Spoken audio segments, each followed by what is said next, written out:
One of Canada's largest strikes is seemingly over, all except for those who give us our tax refunds. Plus, the federal government reached its 3-year anniversary of its assault rifle ban, but announced a new change. And finally, will the Prime Minister get involved in the Alberta provincial election? So many questions we want answered. Here to discuss it all is political correspondent Brian Lilley of the Toronto Sun. Brian, welcome. Thank you.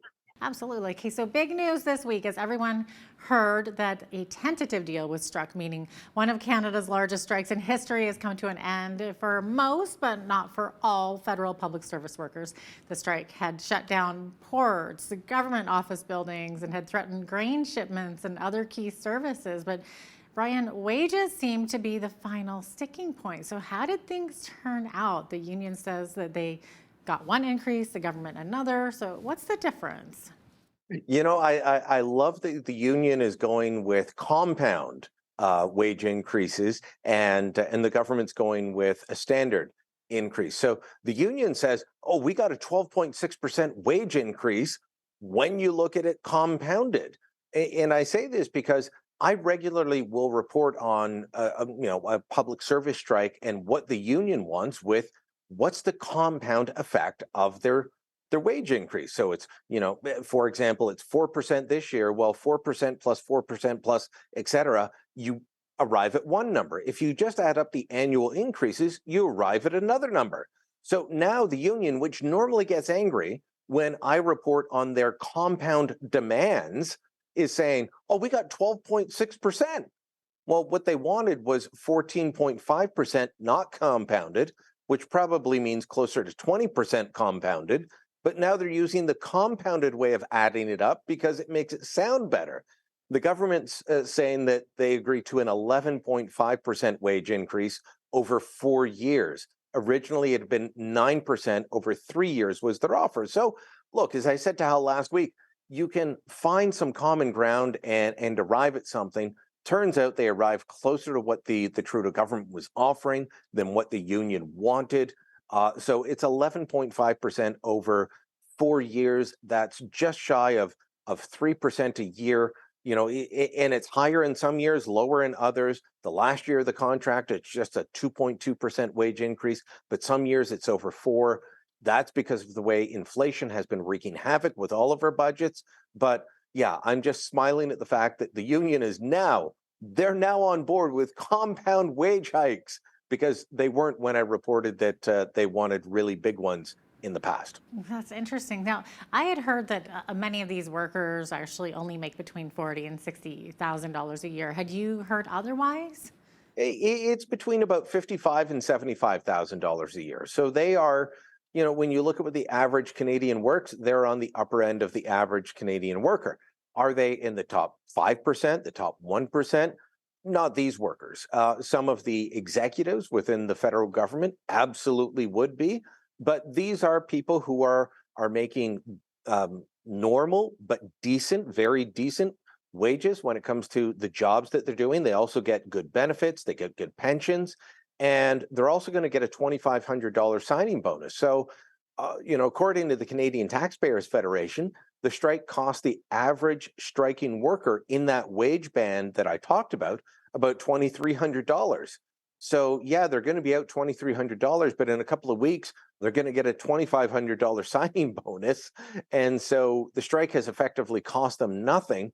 It's going to cost the taxpayers a little bit more than that. So, the idea that it's 40 to 50,000, no, that's too low. It's probably in the $58,000 to $75,000 range. Okay. Still, if you live in Toronto or places like that, Vancouver, not a lot. So it just depends. Most of them are in Ottawa, and you do okay Yeah. with when you've got regularly 2-income families in Ottawa. The average household income in Ottawa, where most public servants are, is well above the national average. There were some rumors floating around that they were getting paid to be on strike. Was that not true? It's tough to tell because there were competing messages from the government and the union. And so originally there was a story saying, look, these guys are going to be paid to be on strike, and they have to voluntarily ask for their strike time to be removed from their pay. The federal government came out with a statement saying that wasn't true, but then the union put out a statement saying, here's how you can make it true. Uh, Part of the confusion is that the federal pay system is still stuck in the 1980s. I remember, starting working as a student, and you'd work for a month before you'd get paid because your pay is always 2 weeks behind, and that's part of why they were still getting paid while they were on strike. They're not getting paid up to the day they've worked or up to the last week they worked. They're at least 2 weeks behind in their pay. So that's part of it. Mm-hmm. And unless some of them are gaming the system, for the vast majority, no, they're not getting paid while they're on strike. And remember, there's still about 35,000 people who will remain out on strike. There were 155,000 out on strike, 120,000 have settled, but 35,000 have not. Right, and you mentioned the 35,000. So those are the workers with the Canada Revenue Agency who remain out on strike. So we just passed that tax filing deadline, and lots of people need some advice here, Brian. They're saying, help, we want our refunds. So any sign that this will end? No, wages remain the sticking point there. Look, for all these workers, a big issue was they wanted the ability to work at home enshrined in the contract. And the federal government, the Trudeau government, didn't give them that. They're still willing to work on a hybrid model where 2 to 3 days a week you can work at home. And lots of employers are doing that now, but they didn't want it enshrined in the contract. The government didn't, the union did. And so that's unlikely to be something that the taxation workers get either. But their wage demands were much higher. If you put it on the compound, the way that the Public Service Alliance of Canada is doing, to make their win seem bigger, it's well over 30% that the taxation workers want over a 3-year basis.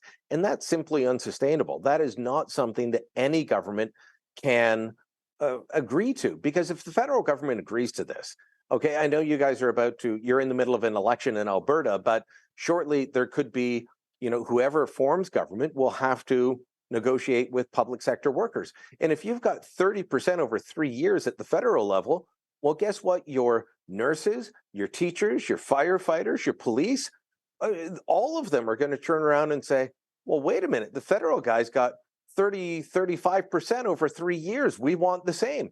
That's unsustainable. That's not something that taxpayers can afford. And so I can tell you that various levels of government all look to each other in acquiescing or refusing these wage demands because they know it all, one plays off against the other. And if Alberta or Ontario give huge wage increases, then the federal government has to. And if the federal government gives them, then the provinces have to.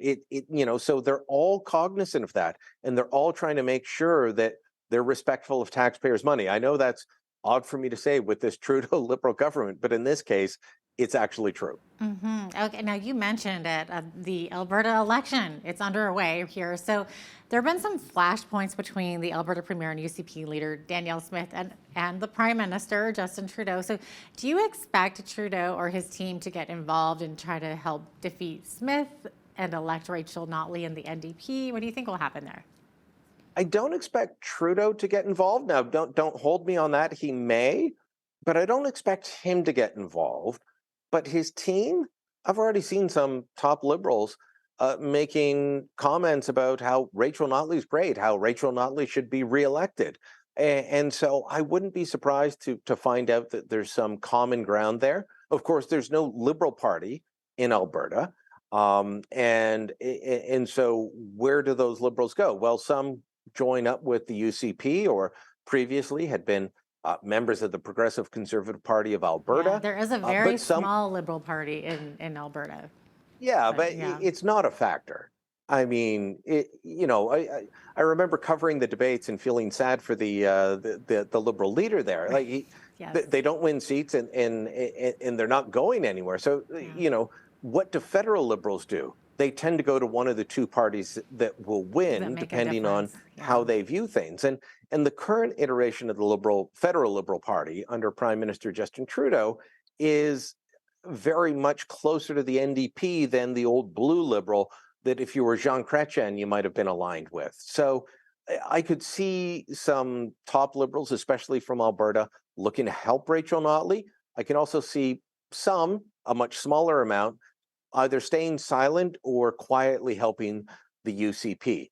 So don't expect direct involvement, but watch for where key players in Alberta federal Liberal politics are going, especially in battleground Calgary, where the Liberals have what they've got federally, they've got one seat.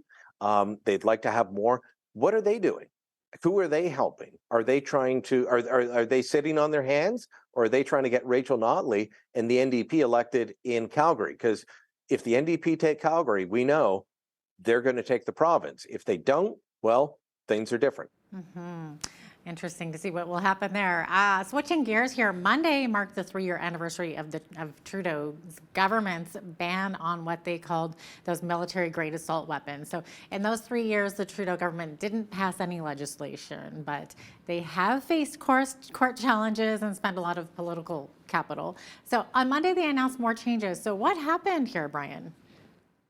They're not going down the road. At least this is what they promised. And look, later today, they're going to come out with a new batch of amendments. But based on what they said on Monday, they're not going down the path that they were looking at last fall, where you had myself and all kinds of commentators saying initially, hey, you're going after hunting rifles. Oh, no, we're not going after hunting rifles. Well, here are all the rifles and shotguns that you're going after, and they're hunting guns. Oh, no, we're not. Don't believe that list. Like, you just look the other way. And then you had Carey Price, the Montreal Canadiens goalie, come out against it. You had the Assembly of First Nations. You had, hunting and fishing groups across the country say, wait a minute, you're going too far. All of these things added up to the government feeling they were under pressure. And so in early December, they pulled their amendments that targeted hunters and farmers and people in Indigenous groups who said, you're going far beyond what you promised. Yesterday, when they said they're not going down that path, they had the gun control groups going after them, Polly Souvian and other groups who are constantly calling for greater gun control. In fact, they'd like all guns banned if they could. And that's simply not happening. And so the government spent a lot of political capital over the last 6 months in ways that they didn't have to do to arrive at a position that is untenable to both sides. They could have easily passed gun control legislation 2 years ago that would have taken care of what they wanted to do at their core when they made this announcement 3 years ago. They could have done this within that year, and they didn't do it. Justin Trudeau and the Liberals like to use gun control issues as a political wedge. They don't actually like to necessarily do anything on it, because if they do something, eventually it'll take it out of the headlines. It doesn't allow them to campaign on it. They like to campaign on it, and now they're stuck in a position where both sides are saying, we don't believe you. And so the gun control groups that they rely on for support, they don't believe them. And the hunters, the farmers, the Indigenous groups also don't believe them. They're in a horrible position on this file. Finally, Brian, sad news. Canadian legend Gordon Lightfoot died on Monday at the age of 84. And many say that he was a Canadian treasure who sang about the country and its history. So, Brian, do you have any favorite songs by the Canadian band? That would be a very difficult question.